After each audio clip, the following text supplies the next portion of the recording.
حضرت عبداللہ ابن عباس رضی اللہ تعالیٰ عنہ سے مروی ایک روایت ہے، میں ایک دن حضور کے پیچھے بیٹھا ہوا تھا، سواری میں حضور کا ردیف تھا، تو حضور نے فرمایا، اے بیٹے، اے لڑکے، میں تجھے کچھ کلمات سکھاتا ہوں، تو اللہ کے حقوق کا خیال رکھ تو وہ تیری حفاظت فرمائے گا۔ تو اللہ تعالیٰ جل شانہ کے احکام کی حفاظت کر، تو اسے اپنے سامنے پائے گا۔ اذا سألت فاسأل اللہ، جب سوال کرے تو اللہ سے ہی سوال کرے، اللہ سے مانگنے کا مزاج پیدا کر لیں کہ فرمایا تمہارے جوتے کا تسمہ بھی ٹوٹ جائے تو وہ بھی اللہ سے مانگو۔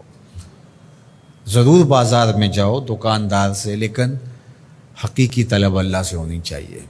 بات بات پہ اللہ سے سوال کرو، بڑی سے بڑی چیز بھی اس سے مانگو، چھوٹی سے چھوٹی چیز بھی اسی سے طلب کرو۔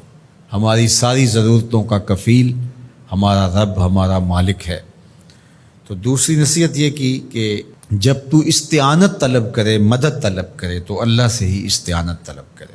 وعلم، اور جان کہ اگر ساری امت، سارے لوگ، پوری قوم جمع ہو کے تمہیں فائدہ پہنچانے کی کوشش میں لگ جائیں تو تمہیں وہی فائدہ پہنچا سکتے ہیں جو تیرے لیے تیرے رب نے لکھا ہے۔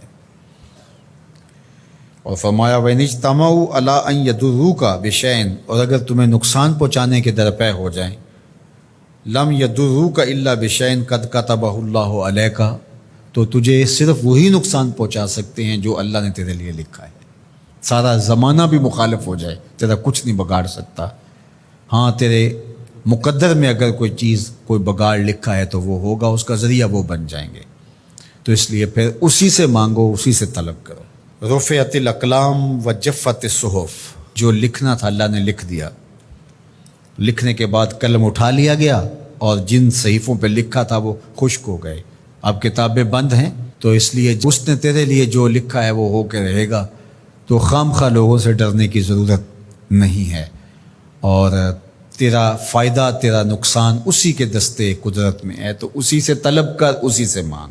اور فرمایا تو اللہ تعالیٰ جل شانہ کو رخاء میں، خوشحالی میں یاد کر، یعرف کا فی الشدہ، وہ تجھے مشکل میں پہچانے گا۔ یعنی جو شخص خوشحالی کے دور میں اس کے پاس دولت ہے، صحت ہے، تو اللہ تعالیٰ کو فراموش نہیں کرتا، اللہ اس کی بدحالی کے زمانے میں اس کو فراموش نہیں کرتا۔ وعلم، اور جان، ان النصر مع الصبر، کہ جو مدد ہے وہ صبر کے ساتھ آتی ہے۔ وان الفرج مع الکرب، اور کشادگی جو ہے وہ مشکل کے ساتھ آتی ہے۔ وان مع العسر یسرا، اور سہولت جو ہے وہ مشقت برداشت کرنے کے بعد آتی ہے۔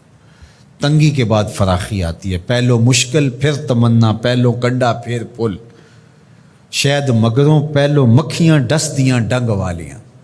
تو یہ سب ہوتا ہے، مشکلات، تکلیفیں، آلام، مصائب، ان سب سے گزر کر کے آسانیاں آتی ہیں۔ خود حضور کی زندگی دیکھ لیجئے، مدنی زندگی مکی زندگی کے گزرنے کے بعد، طائف کے مراحل کو طے کرنے کے بعد آتی۔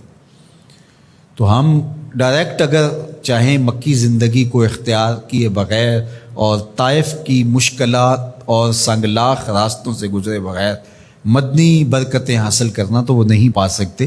تو یہ اللہ تعالیٰ نے ایک نظام رکھا ہوا ہے۔